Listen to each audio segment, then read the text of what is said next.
જય પ્રભુજી દેવી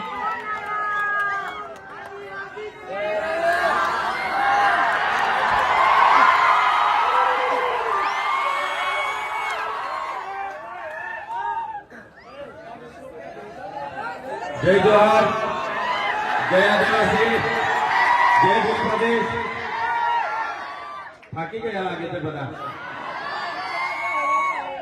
આજના 32મા આદિવાસી સાંસ્કૃતિક મહાસંમેલનમાં રાજ્ય કક્ષાના કાર્યક્રમમાં ઉપસ્થિત સમાજના તમામ વડીલો, યુવાનો, માતા બહેનો, તમામ ભૂલકાઓ, તમામ પક્ષના પદાધિકારીઓ, તમામ લોકોને બે હાથ જોડીને માથું નમાવીને મારા સેવા જવાબ કરું છું.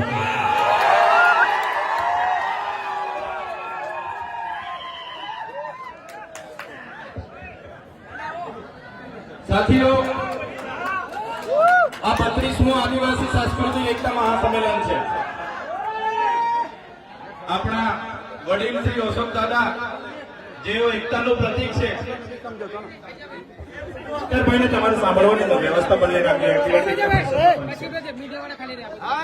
તમારી ચાવના ને તમારી ભાવનાને દાદા માન આપે છે. એનો મતલબ નહીં કે આપણે વ્યવસ્થા બંધ કરી ઉપર તમને જોવાશે ને સંભળાશે, ત્યાંથી પણ સંભળાશે. એની જે ભાવનાઓ છે દાદાની, જે ચાહત છે, નો ડાઉટ આપણા યુવાનોમાં હોવી જોઈએ, પણ એની વ્યવસ્થા બંધ થાય એવી ભાવનાઓ ના હોવી. કાર્યક્રમમાં વ્યવસ્થા આપણને રાખી છે તો વ્યવસ્થાનું પ્લાન કરો. અને યુટ્યુબ પર જે મોબાઈલો વાળો છે આપણે મિત્રો, એ કમ્પ્લેટ કરો.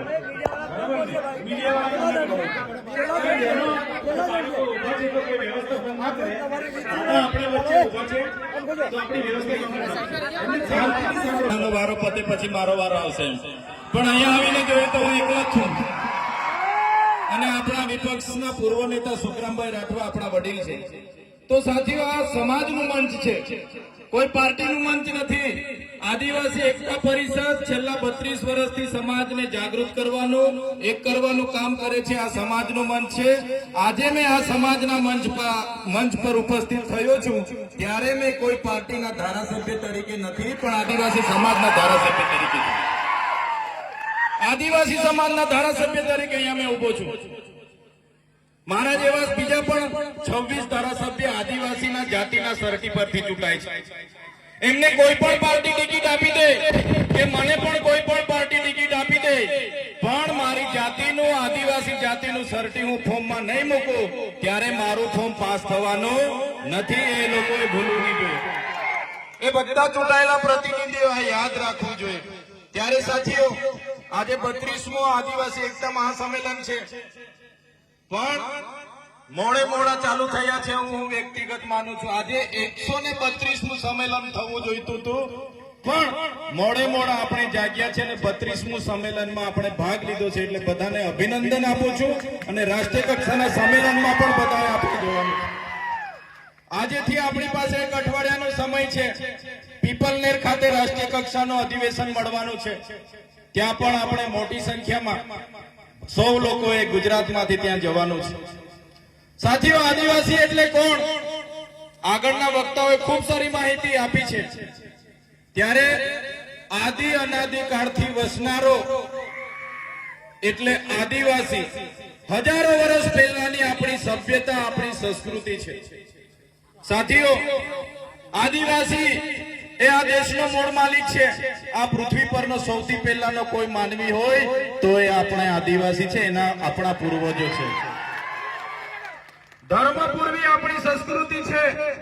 સિંધુ ખીણની સભ્યતા હોય, મોહેંજો-દડો સંસ્કૃતિની વાત હોય તો એ આદિવાસી સંસ્કૃતિની સભ્યતા છે. સાથીઓ, આ સંસ્કૃતિ, આ સભ્યતા, આપણી રૂઢી પરંપરાઓ, આપણી પ્રથાઓ, પૂજા વિધિ, આપણા રીત રિવાજો, આપણી રહેણી કહેણી, આપણી બોલી ભાષા, આપણા પહેરવેશ, આપણા વાજિત્રો, આપણા ઓજારો સચવાઈ રહેશે તે જ દિવસે આપણે આદિવાસી તરીકે બચી જઈશું. નહીં તો આવનારો સમય આપણા માટે કપરો સમય આવવાનો છે. આજે તમે જોઈ લો, આજે આપણા આદિવાસી પોતે આદિવાસી છે એ સાબિત કરવા માટે આજે મૂળ માલિકોને લાઈન ઉપર લગાડી દેવામાં આવ્યા છે. આગળ અશોક દાદાએ કીધું કે આજે આપણે આદિવાસીને મૂળ માલિક કહીએ છીએ, પણ આજે મૂળ માલિકની પરિસ્થિતિ આ સરકારોએ મજબૂરન આજે આપણને મજૂર બનાવી દીધા છે. આજે મૂળ માલિક 5 કિલો ચોખા અને 3 કિલો ઘઉં માટે બે દિવસો લાઈન પર ઉભો રહે છે. આ પરિસ્થિતિ આપણી છે. દુઃખ સાથે કહેવું પડે છે કે આઝાદીના 78 વર્ષ પછી પણ આપણી આ પરિસ્થિતિ છે. સાથીઓ, આજે માસ્તરો માટે આપણે આંદોલનો કરવા પડે છે. તમે અમે બધા સારી રીતે જાણીએ છીએ. નસવાડી હોય, સંખેડા હોય કે છોટાઉદેપુર જિલ્લા હોય, આજે શિક્ષકો માટે આપણે સૌ બધા ધરણાઓ કરીએ છીએ, આવેદનો આપીએ છીએ, નિવેદનો કરીએ છીએ, સરકાર મુર્દાબાદ જિંદાબાદ કરીએ છીએ. છતાં આપણા વિસ્તારમાં શાળાઓ નહીં હોય, શિક્ષકો નહીં હોય, તો આવી પરિસ્થિતિ આજે પણ આપણી છે. આ વરવી વાસ્તવિકતા છે. કેમ આ પરિસ્થિતિ આપણી બની છે? કેમ કે આપણે બધા પહેલા પક્ષ પાર્ટીમાં વેચાઈ ગયા છે, આપણે બધા ધર્મ સંપ્રદાયમાં વેચાઈ ગયા છે, આપણે બધા નાના મોટા સંગઠનો બનાવીને વેચાઈ ગયા છે. આપણામાં એકતા નથી. એટલા માટે જ આજે આદિવાસી સમાજની આ હાલત છે. સાથીઓ, દેશમાં 8% આદિવાસી છે. ગુજરાતમાં વાત કરું, આદિવાસી કોમ્યુનિટીની વસ્તી 15% છે. છતાંય આપણી હાલત આ પરિસ્થિતિ, આપણી પરિસ્થિતિ આ છે. આપણે બધાએ સ્વીકારવું પડશે. એમાં બધાની જ ભૂલ છે, બધાની જ આમાં ભૂલ છે. વધારે કોઈની ભૂલ હોય તો અનામત આદિજાતિની બેઠકો પરથી ચૂંટાતા ધારાસભ્ય અને સંસદ સભ્ય અમારા જેવા નેતાઓની પહેલી આમાં ભૂલ છે. અમારા જેવા નેતાઓ પોતાના સ્વાર્થ માટે, પોતાના પાર્ટી માટે સમાજને એકબીજા સાથે લડાવી રહેલા છે. પોતાની ટિકિટ માટે, સમાજ માટે બોલતા નથી. પાર્ટી કે ત્યારે જ આંગળી ઊંચી કરવાની, સમાજ માટે ક્યારે કોઈ આવતું નથી. ત્યારે સાથીઓ, આપણે બધા હવે એક થવાની જરૂર છે. ચૂંટણીઓ તો આવશે ને જશે, ચૂંટણીઓ લડશું, જીતશું, બધું જ થવાનું છે. પણ જ્યારે આદિવાસીની વાત આવે તો બધી જ પક્ષ પાર્ટી, બધા સંપ્રદાયો, બધા સંગઠનો ઘરે મૂકીને બધા એક થવું જ પડશે, તો જ આદિવાસીનો ઉદ્ધાર થશે. સાથે આજે આદિવાસી વિસ્તારની વાત કરીએ. આગળના વક્તાઓએ કીધું કે અમારા કેવડિયામાં અમારી આ હાલત બનાવી દીધી છે. એવી જ રીતે નર્મદા ડેમના વિસ્થાપિતોની પણ આગળ મુલાકાતો કરી, એવી જ રીતના કઢાણા વિસ્તારના વિસ્થાપિતોની પણ મુલાકાતો કરી, એ રીતના ઉકાઈ ડેમના વિસ્થાપિતોનો પણ આગળ અમે મુલાકાત કરી ચૂક્યા છીએ. જીએમડીસી ના લોકો સાથે પણ અમે મળ્યા છીએ. જીઆઈડીસી માં જમીનો ગયેલી છે, લોકો સાથે પણ અમે મળ્યા છીએ. નેશનલ હાઈવે માં જમીનો ગઈ છે, એમને પણ મળ્યા છે. નહેરોમાં જમીનો ગઈ છે, એમને પણ મળ્યા છે. ત્યારે સાથીઓ, જ્યારે પણ પ્રોજેક્ટો આવવાના હશે, આવનારા ભવિષ્યમાં ભારતમાલા પ્રોજેક્ટ હોય કે ઝાલોદમાં એરપોર્ટનો પ્રોજેક્ટ હોય કે આ વિસ્તારના આંબા ડુંગરનો પ્રોજેક્ટ હોય, સરકારો આ મૂળ માલિકની કોઈ પણ જાતની પરવાનગી લીધા વગર બારોબાર એમના પ્રોજેક્ટો ચાલુ કરી દે છે. કેમ કે આજે આદિવાસી એક નથી. ત્યારે હું કહેવા માંગુ છું, આ મંચ પરથી કહેવા માંગુ છું કે સરકાર ગમે તેવા પ્રોજેક્ટો લઈને આવે, પણ જો તે દિવસે આપણે એક થઈને સરકાર સામે ઉભા હોઈશું, એ દિવસે કોઈના બાપની તાકાત નથી કે આપણા વિસ્તારોમાં કોઈ એક થવું પડશે, તો જ આવની સામે આપણે ટકી શકીશું. સાથીઓ, આજે દેશની હાલત શું છે? આજે દેશનું અડધું લશ્કર ઓડિશા હોય, ઝારખંડ હોય કે છત્તીસગઢ હોય, એ આદિવાસીઓ સામે લડે છે.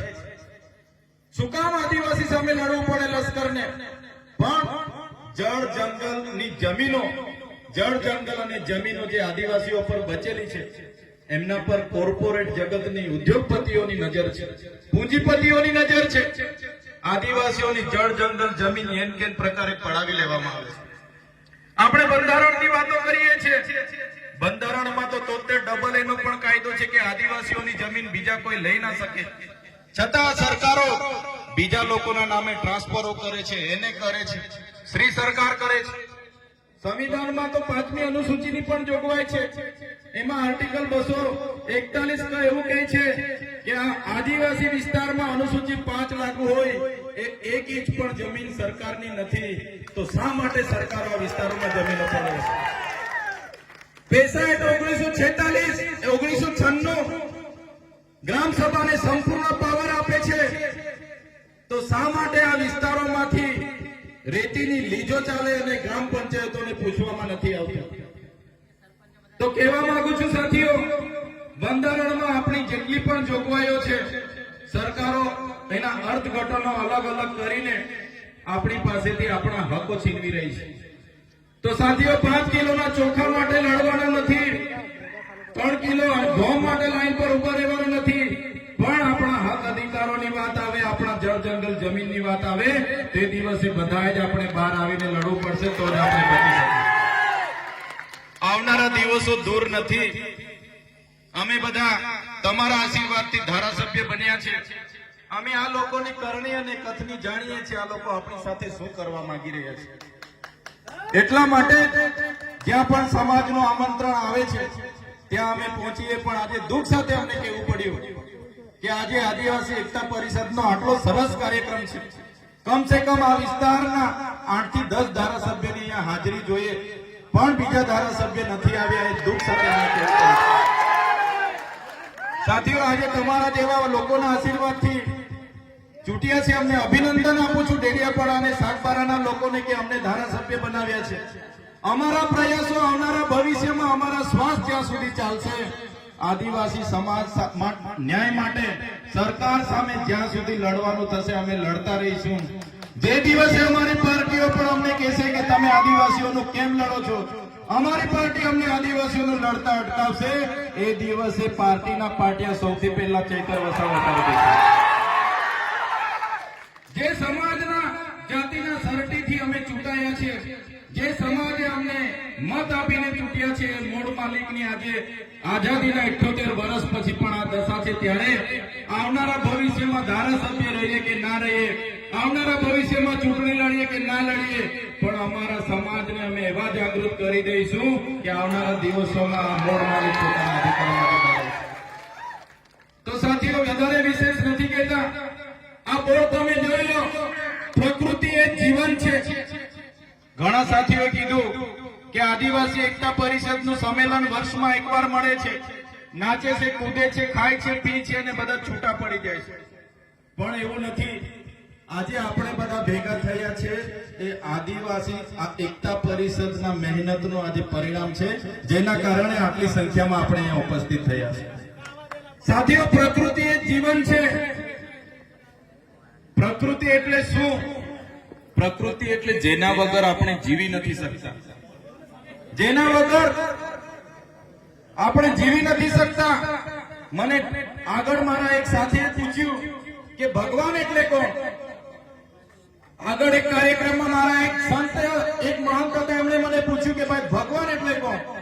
મેં કીધું ભગવાન ભ એટલે ભૂમિ, ગ એટલે ગગન, વા એટલે વાયુ અને નીર એટલે પાણી, જેને અમે ભગવાન માનીએ છીએ. પ્રકૃતિને પૂજનારા અમે છે. સૂર્ય, ચંદ્ર, નીર, ખાડી, પર્વતો, પહાડો અને વૃક્ષોને પૂજનારો અમારો આદિવાસી સમાજ છે. તારે સાથીઓ, આપણી સંસ્કૃતિ, આપણી અસ્મિતા આ જળવાઈ રહે એવા પ્રયાસો આપણે કરતા રહીશું. આજના આ કાર્યક્રમમાં વધારે વિશેષ નથી કહેતા, પણ અમારા મિત્ર અને સાથી દિનેશભાઈ ભીલનું આમંત્રણ હતું અને એમની એકલવ્ય તીરંદાજી એકેડેમીમાં આપણને જગ્યા મળી, એ બદલ મારા સાથી દિનેશભાઈ ભીલને હું અભિનંદન આપું છું તમારા સહકાર બદલ. ચોક્કસ આવનારા દિવસોમાં જ્યાં પણ જરૂર પડશે આપણે આવી જ રીતના બધા આદિવાસી સમાજના વડીલો, યુવાનો, માતા બહેનો સૌ સાથે મળીને સમાજને જાગૃત કરતા રહીશું. એ જ અપેક્ષા સાથે આજના કાર્યક્રમમાં આમંત્રિત કર્યા, અમારું સન્માન કર્યું, અમારું સ્વાગત કર્યું અને અમને 2 વાત મૂકવાની તક આપી. બધાનો આભાર માની બિનમું છું. ધન્યવાદ. આપકી જય. ખૂબ ખૂબ આભાર. ડેડિયાપાડાના વિધાયક ચેતરભાઈ વસાવા સાહેબ. હવે આપણે વ્યવસ્થા જાળવીશું. હલો. જે પણ આપણા યુવા મિત્રો અહીંયા હાજર છે, તો આપણા હજુ મહાનુભાવો છે ને એ પણ ચાલે છે અને આપણે બધાને સાંભળવાનું છે. જેટલી ચાવડાઓ આમાં રાખીને જેમ તેજસ દાદાએ આપણે બધાને કીધું છે ને કે આટલા જેટલા યુવાનો અહીંયા ઉભા છે, આપણે 9મી ઓગસ્ટ પણ ઉજવતા હોય ત્યારે આટલા હોય, પણ જ્યારે સમાજને તકલીફ પડે છે ને, આપણે લડવાનું હોય છે ને, તો આટલા કોઈ દેખાતા નથી. 4-5 જણા હોઈએ છીએ નસવાડીમાં. આવે છે કોઈ? દેખાય છે કોઈ? તો ચાહના એમાં પણ નાખજો હવે, અને ત્યારે પણ આટલા ભેગા થઈ જો. ખાલી બૂમો પાડવા, તાલીઓ પાડવામાં ખબર નહીં પડે. હવે તમારા 5મી અનુસૂચિ, 6મી અનુસૂચિ અને ગ્રામસભા વિશે જાણવાની જરૂર છે. ખાલી અહીંયા આવીને બૂમો પાડવાની, તાળીઓ પાડવાથી આપણે આઝાદ નહીં થઈ જવાના. આપણી પાસે અત્યાચારો નથી બંધ થઈ જવાના. આ પણ જાણવાની જરૂર છે. જ્યારે નસવાડીમાં કોઈ પણ પ્રશ્ન બને ત્યારે કોણ લડવા માટે આજે રોડ પર આવી જાય છે? કોણ? કોઈ નથી આવતું. હવે પછી આટલી સંખ્યા આવી આહ્વાન કરીએ ને, તો આટલી સંખ્યામાં યુવાનો જોઈએ અમને, તો અમે માનીશું કે તમે શેખર દાદાના કે આટલી સંખ્યામાં યુવાનો આપણને અહીંયા પણ ભેગા થવું પડશે. કોઈ બેન દીકરી સાથે અત્યાચાર થાય, કોઈ આપણા વડીલ સાથે અત્યાચાર થાય, ત્યારે તમે કોઈ નથી દેખાતા. તો આ મારે દુઃખ સાથે કહેવું પડે છે કે ટીનાભાઈ ભીલ જ્યારે સમાજ પર ગમે તેવી આપત્તિ આવે છે, ત્યારે આવેદનો પત્રો આપણે આખી ટીમ નસવાડીને આપે છે, આવેદનો પત્રો આપે છે, એમની સામે ઉભા રહે છે, એમની પડખે ઉભા રહે છે. પણ આટલા સંખ્યામાં યુવાનો મેં નથી જોયા. એવી ચાહનાઓ આ વડીલો ચેતર દાદાએ જે તમને આપી છે ને, એવી ચાહનાઓ સમાજ પ્રત્યે રાખજો યુવાનો. આ મારી તમને બધાને દુઃખ સાથે, લાગણી સાથેની વાત છે, અને આ વાત મારા યુવાનો જાગૃત થાય અને તમે પણ આમાં સહયોગ બને ને જોડાય એ માટે કહું છું. જોહાર, જય આદિવાસી. ખૂબ આભાર ચેતરભાઈ વસાવા સાહેબ અને ટીનાબેન ભીલ સાહેબ. એમની લાગણીને આપણે માન આપીએ છીએ. હજી ઘણા બધા વક્તાને આપણે સાંભળવાનું છે. આપણે ધીરજ રાખીશું, કોઈ આપણે જગ્યા છોડીશું નહીં. આગળના વક્તા તરીકે આદરણીય ધીરુભાઈ ભીલ સાહેબને વિનંતી કરીશ કે તેઓ મંચ પર આવે. આદરણીય ધીરુભાઈ ભીલ સાહેબ, આપણે વ્યવસ્થા જાળવીશું, કોઈ સ્થાન છોડશે નહીં. હજી આપણે આગળના વક્તાને સાંભળવાનું છે. ત્યારબાદ નરેન્દ્રભાઈ રાઠવા સાહેબને વિનંતી કરીશ કે તેઓ મંચ પર આવે.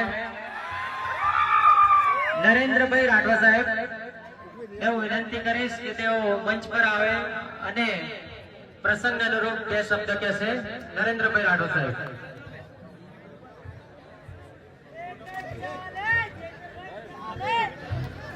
આપણે વ્યવસ્થા જાળવીશું. હજી આપણે વક્તાઓને સાંભળવાના છે.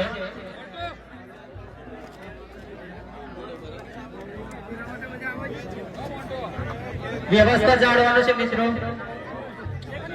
તમામ મિત્રો ફરીથી બેસી જાય. હજુ પ્રોગ્રામ પૂરો નહીં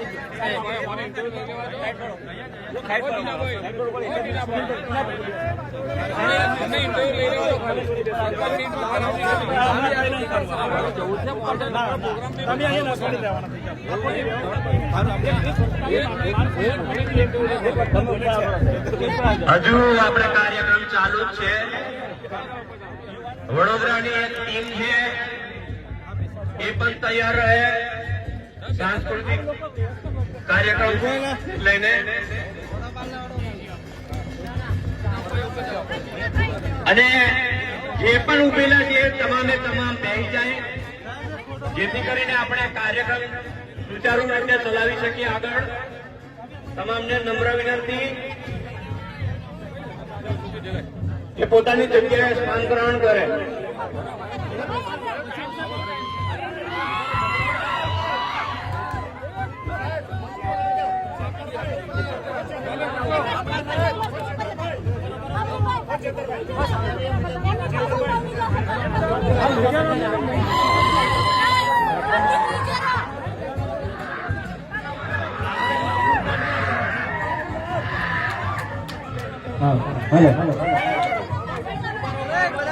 હેલો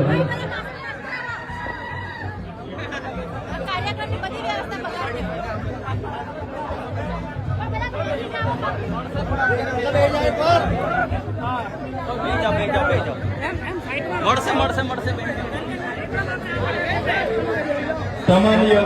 તમામ યુવાન સાથીઓને નમ્ર વિનંતી છે. હવે છેલ્લે બે જ વક્તાઓ બાકી છે. આપણે શાંતિથી બધા સાંભળીશું, પછી સાથે જ આપણે બધા રજા લેવાના છે. અમે પણ અહીંયા જ છે. અમે પણ કલાક 2 કલાક લાગશે. તમને બધાને મળીને જ જવાના છે. કોઈ ઉતાવળ કરવાની જરૂર નથી. પણ બધા શાંતિથી રહો. 2 કલાક લાગશે તો પણ અમે તમને મળીને જઈશું. બધા શાંતિથી પોતપોતાની જગ્યા પર બેસો, વ્યવસ્થા જળવાય. અને આપણા ખૂબ સારા વક્તાઓ છે, એમને આપણે બધાએ સાંભળવાના છે. તો બધાને મારા બે હાથ જોડીને નમ્ર વિનંતી છે કે બધા પોતપોતાની જગ્યા પર બેસો અને આપણા આગળના વક્તાઓને આપણે સાંભળવાનો છે. ધન્યવાદ. આપણે સૌ આદિવાસી સમાજના છે અને આદિવાસી સમાજમાં આપણા આગેવાનો, આપણા સાથીઓ કે એટલે આપણે બધાએ માનવાનું છે. વ્યવસ્થા જળવાય એ આપણી સંસ્કૃતિ છે, આપણી સભ્યતા છે. વ્યવસ્થા જાળવવી એ આદિવાસી સમાજની સભ્યતા છે. એટલે આપણે વ્યવસ્થા જાળવવામાં બધાએ સહયોગ આપવાનો છે. ધન્યવાદ.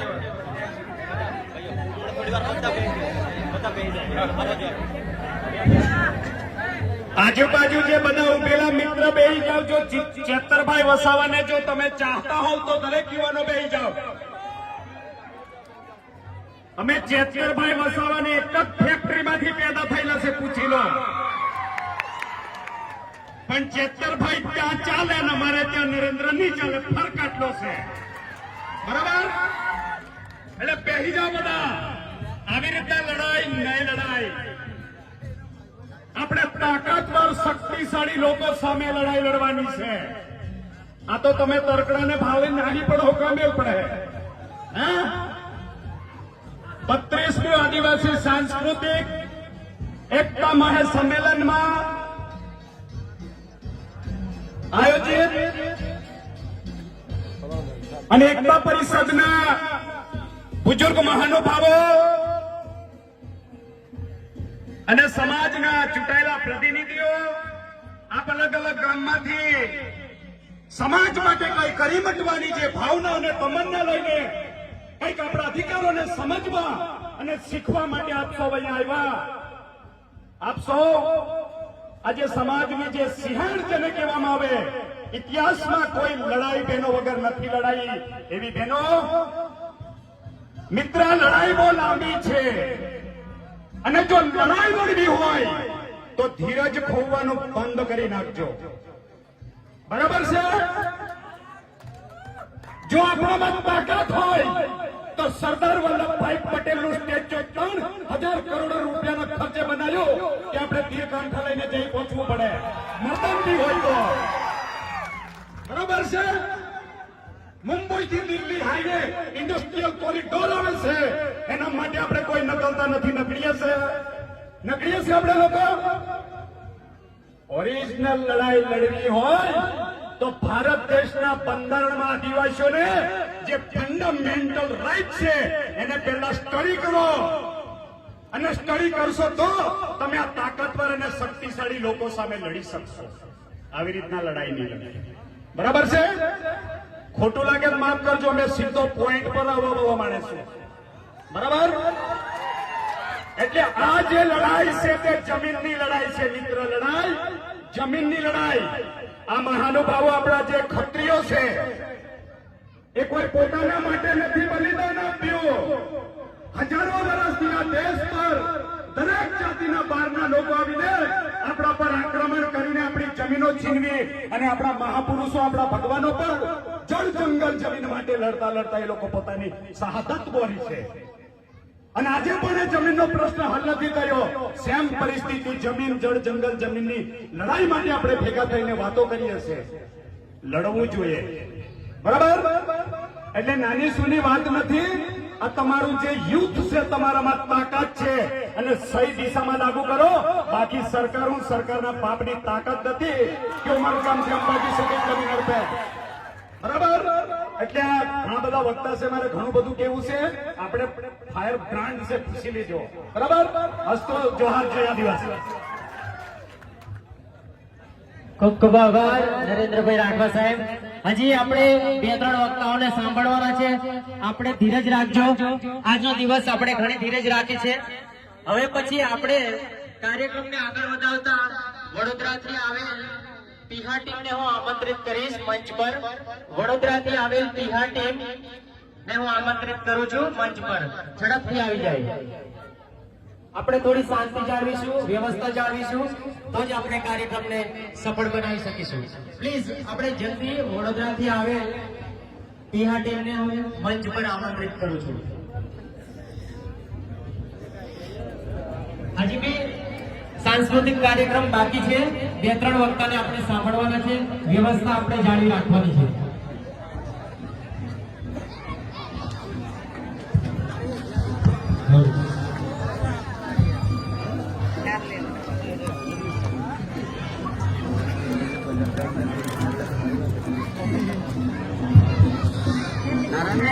ઓકે, થોડું ધ્યાન છે.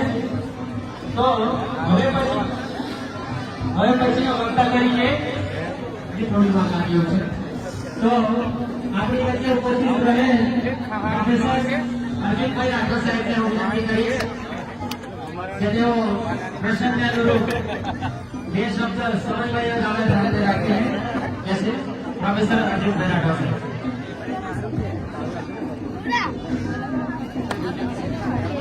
અને વડોદરાથી જે ટીમ આવેલી છે ઝડપથી તૈયાર રહે.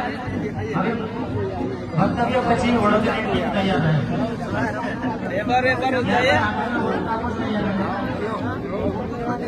એ દાંત માટે છે, શરદી કફ માટે, દુખાવા માટે.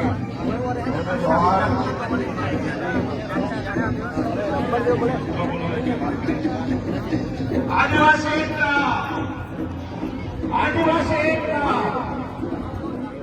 આજના 35મા આદિવાસી સાંસ્કૃતિક ગુજરાતના મહાસંમેલનમાં ગુજરાતના છોટાઉદેપુરના